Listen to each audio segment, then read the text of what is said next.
Hi friends, welcome back to my channel. ఈ స్టోరీకి writer SNMR Sridhar గారండి. శ్రీధర్ గారి అన్ని స్టోరీస్ కి కాపీరైట్స్ వర్తిస్తాయి. ఆయన పర్మిషన్ లేకుండా యూట్యూబ్ లోనే కాదు మరే ఇతర సోషల్ మీడియా నెట్వర్క్ లో కూడా ఆయన స్టోరీస్ ని అప్లోడ్ చేయడానికి వీల్లేదు. దయచేసి అలా చేయకండి ఫ్రెండ్స్. అలా చేస్తే లీగల్ గా చాలా ప్రాబ్లమ్స్ ఫేస్ చేయాల్సి వస్తుంది. అలానే ఈ స్టోరీస్ చదువుతున్న వాళ్ళైనా వింటున్న వాళ్ళైనా మీరు మరే ఛానల్లోనైనా శ్రీధర్ గారి స్టోరీస్ ని చూసినట్లయితే వెంటనే నాకు కామెంట్ బాక్స్ లో మెసేజ్ చేయండి. ఇది పూర్తిగా రైటర్ శ్రీధర్ గారి ఛానల్ అండి. కేవలం ఆయన స్టోరీస్ మాత్రమే ఇందులో ఉంటాయి. కానీ కొంతమంది పేర్లు మార్చి వేరే ఛానల్స్ లో ఆయన స్టోరీస్ ని అప్లోడ్ చేస్తున్నారు. మీరు అలా చూసినట్లయితే నాకు మెసేజ్ చేయండి. అలానే ఫ్రెండ్స్, ఇంత మంచి శ్రీధర్ గారి స్టోరీస్ కి వ్యూస్ మాత్రం చాలా తక్కువగా ఉన్నాయండి. దయచేసి కామెంట్ బాక్స్ లో ఉన్న హైప్ లో పాయింట్స్ గానీ ఇచ్చారంటే వీడియోస్ కి వ్యూస్ పెరిగే అవకాశం ఉంటుంది. సో హై పాయింట్స్ ఇవ్వడం అస్సలు మర్చిపోకండి. ఇక లేట్ చేయకుండా వీడియోలోకి వెళ్ళిపోదాం ఫ్రెండ్స్. ఎస్ఎన్ఎంఆర్ శ్రీధర్ గారు రాసినటువంటి శిఖర 71వ భాగం. అవును, ఈ అమ్మాయి మీకెలా తెలుసు అని అడిగింది సంధ్య. ఎలా తెలియడమేంటి సంధ్య, నేను రోజూ చెప్పేది తన గురించే అని శరత్ అంటే, మమ్మీనా అంటే సిద్ధు నాకు అని నెమ్మదిగా తనలో తనే అనుకుంటున్న శిఖర అలానే స్పృహ తప్పి పడిపోతుంటే అది గమనించిన సిద్ధు శిఖ అంటూ తను పడకుండా పట్టుకున్నాడు. అరే, ఏమైంది అమ్మాయికి అని సంధ్య కంగారు పడితే, శిఖరా శిఖరా అంటున్న ఆమె లేవకపోవడంతో, సిద్ధు లోపలికి తీసుకెళ్ళు, నేను డాక్టర్కి కాల్ చేస్తాను అన్నాడు శరత్. ఓకే డాడ్ అంటూనే తనని గెస్ట్ బెడ్రూంలోకి తీసుకెళ్లాడు సిద్ధార్థ్. అరగంట తరువాత నెమ్మదిగా కళ్ళు తెరిచిన శిఖరకి కంగారుగా తననే చూస్తున్న సిద్ధు, సంధ్య, శరత్లను చూసి ఫాస్ట్గా పైకి లేచి కూర్చుంది. సంధ్య తన పక్కనే కూర్చుని, ఏమైందమ్మా, ఎందుకలా పడిపోయావు అంటుంటే, సంధ్య వైపు చూసిన శిఖరకి తేరిపారా చూస్తే ఆమెలో స్పష్టంగా తన పోలికలు కనిపిస్తున్నాయి. దాంతో రెప్పవాల్చడం మర్చిపోయి తననే చూస్తుండిపోయింది. శిఖర గడ్డం కింద చెయ్యి పెట్టి, ఏమ్మా ఇప్పుడెలా ఉంది, ఉన్నట్టుండి అలా పడిపోయావేంటి అని అడిగింది. అది కొంచెం కళ్ళు తిరిగాయి. శిఖర, అసలు నువ్విక్కడికి ఎందుకొచ్చావు అని అడిగాడు శరత్. అది సార్, నేనొక అడ్రస్ వెతుక్కుంటూ వచ్చాను. తన పేరు కూడా మేడం పేరే, అందుకే కాస్త కన్ఫ్యూజ్ అయ్యాను. అలాగా సంధ్య, నువ్వెళ్ళి అమ్మాయికి తాగడానికి ఏమైనా తీసుకురా అనడంతో, ఇప్పుడే తీసుకొస్తానండి అంటూ వెళ్ళింది సంధ్య. శరత్ తన పక్కనే కూర్చొని తన చెయ్యి పట్టుకుని, చాలా థ్యాంక్స్ శిఖర, ఆ రోజు సంధ్యని నువ్వు చూడకపోయుంటే తనేమయ్యేదో. ఒక్కోసారి చిన్న చిన్న గాయాలే పూడ్చలేని అఘాతాన్ని నింపుతాయి. నీకెన్నిసార్లు థ్యాంక్స్ చెప్పినా తక్కువే అన్నాడు శరత్. శిఖర బాధగా ఆమె వైపు చూస్తుంటే ఇంతలో ఆయనకేదో ఫోన్ రావడంతో పక్కకెళ్లాడు. ఏమైంది, ఉన్నట్టుండి అలా పడిపోయావేంటి, ఒంట్లో బాలేదా అని చెంపమీద తడుముతూ ఆప్యాయంగా అడిగాడు సిద్ధార్థ్. కంటి నిండా నీళ్లతో సిద్ధార్థ్ వైపు చూసింది. ఏమైంది శిఖ, హాస్పిటల్కెళ్దామా? కన్నీళ్లతో చూస్తుంది తప్ప ఒక్క మాట కూడా మాట్లాడట్లేదు. నిన్నే శిఖరా, ఏమైంది అంటుంటే ఇంతలో సంధ్య రావడంతో తను లేచి నిలబడ్డాడు సిద్ధార్థ్. శిఖరా, ఈ జ్యూస్ తాగమ్మా. వద్దండి, నేనిక వెళ్ళిపోతాను. ఎక్కడికి వెళ్ళేది, చాలా నీరసంగా ఉన్నావు అంటూ తన పక్కనే కూర్చుని నిదానంగా తనకి తాగిస్తుంటే తెలియకుండానే సిప్ చేస్తూ, ఈవిడ నిజంగా నా కన్నతల్లా, లేదంటే ఆ దయాకర్ నాకు అబద్ధం చెప్పాడా? లేదు, ముందిది నిజమో అబద్ధమో అన్న మీమాంసలో అక్కడ క్షణం కూడా ఉండలేక, నేనిక వెళ్తానండి అంది. సంధ్య, ఒక్కదానివే ఎలా వెళ్తావు, అసలే నీరసంగా ఉన్నావు అంటే ఫోన్ మాట్లాడి వచ్చిన శరత్ కూడా, నిజమేనమ్మా, సిద్ధు డ్రాప్ చేస్తాడు, నువ్వెళ్ళు అనడంతో, పర్లేదు సార్, నేను వెళ్ళిపోతాను. నిన్ను డ్రాప్ చేసినంత మాత్రాన నేనేం అరిగిపోనిలే అని సిద్ధార్థ్ అంటే బొమ్మలా తన వెనకే నడిచింది శిఖర. ఇదంతా నిజమా? తను నా కన్నతల్లైతే సిద్ధు నాకు తమ్ముడవుతాడు అన్న ఆలోచనే తనని ఊపిరాడనివ్వట్లేదు. సిద్ధు డ్రైవ్ చేస్తూనే, ఏంటి మేడం, సడన్ గా నా ఇంటి మీద పడ్డారు, నేనెంత టెన్స్ అయ్యానో తెలుసా అంటుంటే కంటి నిండా నీళ్లతో తన వైపు చూస్తూ, ఇప్పుడు నువ్వు నాకేమవుతావు సిద్ధు అని తనలో తనే అనుకుంటుంది. ఏంటలా చూస్తున్నావు, నీకు నాకు మధ్య ఉన్న రిలేషన్ మా అమ్మకి తెలియడం నాకిష్టం లేదు అన్నాడు. ఎందుకు? ఎందుకంటే మా అమ్మంటే నాకు ప్రాణం, తన తర్వాత నాకెవ్వరైనా. అసలు నువ్వు మా ఇంటికి రావడమేంటి అని అడుగుతుంటే, విధి నాతో ఎందుకిలా ఆడుకుంటుంది, నా జీవితాన్ని నడి రోడ్డున నిలబెట్టిన వాడితో నాకు రక్త సంబంధమా అని తనలో తనే కుమిలిపోతుంటే, ఏ శిఖ, నిన్నే అడిగేది, సడన్గా మా ఇంటికొచ్చావేంటి? ఏం లేదు, చెప్పాను కదా, ఒక ఫ్రెండ్ అడ్రస్ కోసం వచ్చాను. అలాగా అంటూనే శిఖరని ఇంటి దగ్గర కారాపాడు.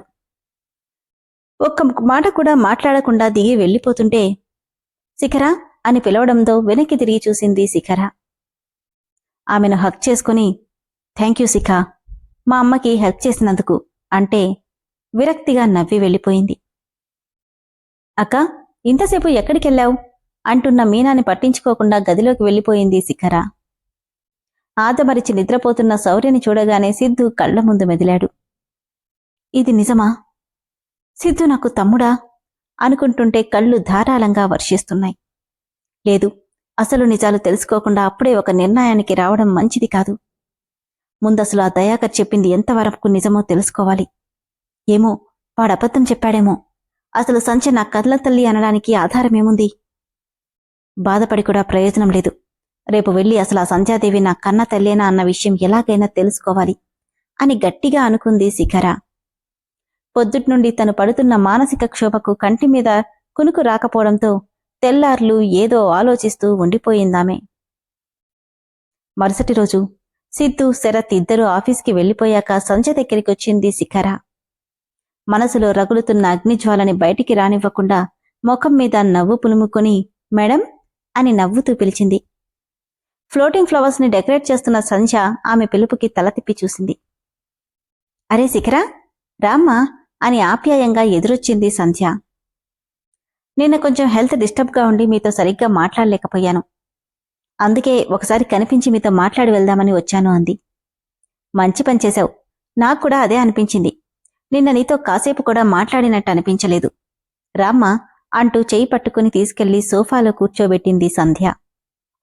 ఇప్పుడు చెప్పు, ఎక్కడ ఉంటావు, ఏం చేస్తుంటావు, నీ పేరెంట్స్ ఎక్కడుంటారు, నీ సొంతూరేది అని ప్రశ్నల వర్షం కురిపిస్తుంటే, నాకెవ్వరూ లేరు మేడం. ఆడపిల్లనని అనాథగా వదిలేశారు. అప్పట్నుండి ఆశ్రమంలోనే పెరిగాను అంది శిఖర. అయ్యో సారీ అమ్మా, ఏమనుకోకు. పర్లేదు మేడం, దాందేముంది. ఇంతలో మమ్మీ మమ్మీ అంటూ వచ్చాడు సుదీప్.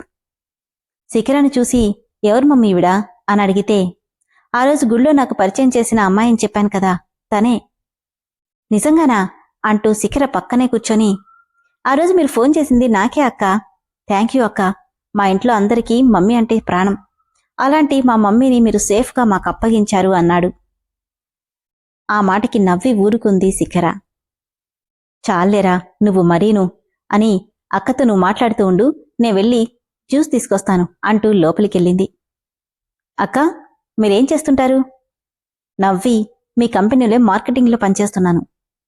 అలాగా, అయితే మీకు మా డాడీతో అన్నయ్యతో కూడా పరిచయం ఉంటుంది కదా? అవునన్నట్టు తలూపింది. ఇంతకీ నువ్వేం చేస్తున్నావు? బీటెక్ 3rd ఇయర్ వరకు ఢిల్లీలో చదువుకున్నాను.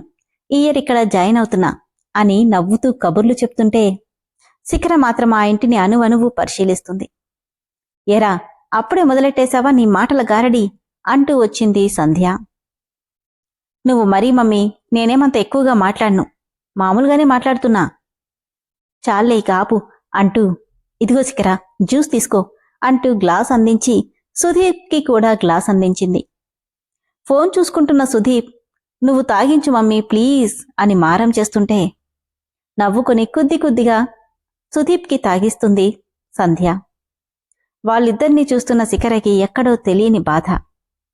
ఇంతలో సుదీప్కి ఫోన్ రావడంతో, నేను మళ్ళీ వస్తాను అంటూ వెళ్ళిపోతుంటే, రేయ్ జ్యూస్ తాగి వెళ్ళరా అంటున్నా, వద్దు మమ్మీ చాలు అని ఫాస్ట్గా అక్కడి నుండి వెళ్ళిపోయాడు.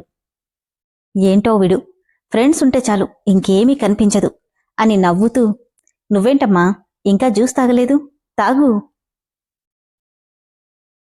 మీ సార్ నీ గురించి రోజూ చెప్తుంటారు తెలుసా? నా గురించా? అవునమ్మా, ఆడపిల్లలంతా నీలా ధైర్యంగా ఉండాలని ఆయన ఉద్దేశం. ఆయనెప్పుడూ ఎవ్వరినీ ఇంతలా పొగిడింది లేదు. కాని నిన్ను మాత్రం రోజుకొక్కసారైనా తలుచుకుని ఆయన సిద్ధుకి చివాట్లు పెడుతూనే ఉంటారని నవ్వుతూ చెప్తుంటే, శిఖర మాత్రం ఇప్పుడేం చేయాలి అనుకుంటూ సీరియస్గా ఆలోచిస్తుంది. గ్లాసిలా ఇవ్వమ్మా అని సంధ్య అనడంతో టక్కున ఏదో ఆలోచన మెదిలి గ్లాస్ ఇచ్చేస్తూ కావాలనే కింద పడేయడంతో అది కాస్త భళ్ళున పగిలిపోయింది. అయ్యో సారీ మేడం, చూసుకోలేదు అంటూ కింద కూర్చుని గాజు ముక్కలు తీస్తుంటే, పర్లేదమ్మా నేను తీస్తాలే అంటూ సంధ్య చేయి పెట్టగానే కావాలనే గాజు ముక్కని బలంగా తన చేతికి తగిలించింది. దాంతో కొద్దిగా గీరుకుపోయి బ్లడ్ వచ్చేసింది సంధ్యకి. చివుక్కుమన్న నొప్పికి ఆ అంటూ చేతిని నోట్లో పెట్టుకోబోతుంటే, అయ్యో ఆగండి మేడం అంటూ తన నాఫ్కిన్తో బ్లడ్ తుడిచి, సారీ మేడం చూసుకోలేదు అంది.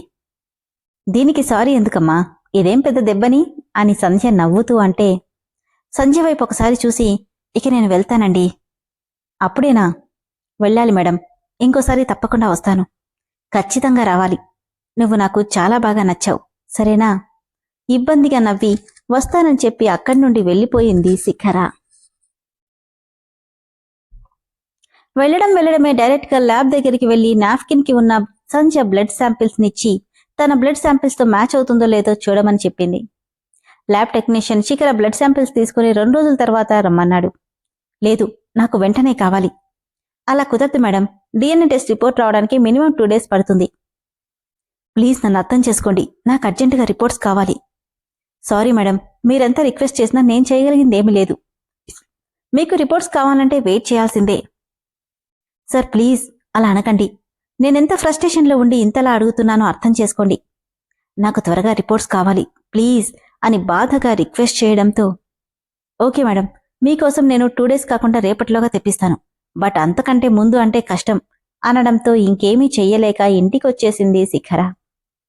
24 గంటలు తనకి 24 యుగాలుగా గడుస్తుంటే ఒక్కో క్షణాన్ని లెక్క పట్టుకుంటూ గడిపేసిందామె.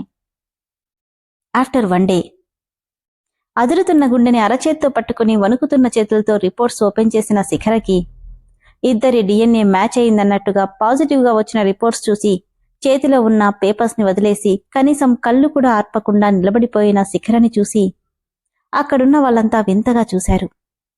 మేడం మేడం ఏమైంది అని ల్యాబ్ అతను కదపడంతో నెమ్మదిగా తల తిప్పి నిద్రలో నడుస్తున్నట్టుగా నడుస్తూ తెచ్చిన బైక్ని కూడా అక్కడే వదిలేసి వెళ్ళిపోయింది శిఖర. ఏమా శిఖర, ఎలా ఉన్నావు? మేం ఊరెళ్ళి చాలా రోజులైంది అని పరంధామయ్య పలకరిస్తున్నా తనకసలు గమనమే లేదు. అక్కా, నేను షాపు దాకా వెళ్ళొస్తానని మీనా పిలుస్తున్నా పలక్కుండా లోపలికి వెళ్ళిపోయింది. రిపోర్టు పేపర్ కళ్ల ముందు మెదులుతుంటే అప్పటిదాకా ఆపుకున్న కన్నీరు వరదలుగా మారుతుంది. గట్టిగా అరుస్తూ గుక్కపెట్టి ఏడుస్తుంది శిఖర. ఎంత ఏడ్చినా తీరని బాధ గుండెల్లో గుణపంలా దిగుతుంది. అనాథగా పెరిగిన తనకి తల్లిదండ్రులున్నారని సంతోషపడాలా, లేక ఒకే కడుపున పుట్టిన వ్యక్తి తన జీవితంలోకి వచ్చాడని ఏడవాలో అర్థం కాక గుండెలు పగిలేలా ఏడుస్తుంది శిఖర. ఇప్పుడేం చెయ్యాలి, ఏం చేస్తే ఈ సమస్యకి పరిష్కారం దొరుకుతుంది అని జవాబులేని ప్రశ్నకి సమాధానాన్ని వెతుకుతూ ఫ్లోర్ మీద పడి ఏడుస్తుంటే పదే పదే సిద్ధు ఫేస్ కళ్ల ముందు మెదిలి తనని మరింత క్షోభకి గురిచేస్తుంది. ఇంతలో శిఖర అన్న దయాకర్ గొంతుకు తల తిప్పి చూసింది శిఖర. విన్నారు కదా ఫ్రెండ్స్, మొత్తానికి సంధ్య శిఖరకి కన్నతల్లి. ఇదైతే డిఎన్ఏ రిపోర్టులో కూడా క్లియర్ అయిపోయింది. తర్వాత ఏం చేస్తుంది? అసలు సిద్ధుతో తన లైఫ్ ఏంటి? ఏమో, రైటర్ గారు ఎలా రాస్తారో నెక్స్ట్ ఎపిసోడ్లో ఏం జరుగుతుందో తెలుసుకుందాం. స్టోరీ అయితే చాలా ఇంట్రెస్టింగ్గా ఉంది కదా ఫ్రెండ్స్. స్టోరీ నచ్చిన వాళ్ళు దయచేసి మెంబర్షిప్లో జాయిన్ అవ్వండి. అలానే ఈ స్టోరీ చదువుతున్న వాళ్ళంతా కామెంట్ బాక్స్లో ఉన్న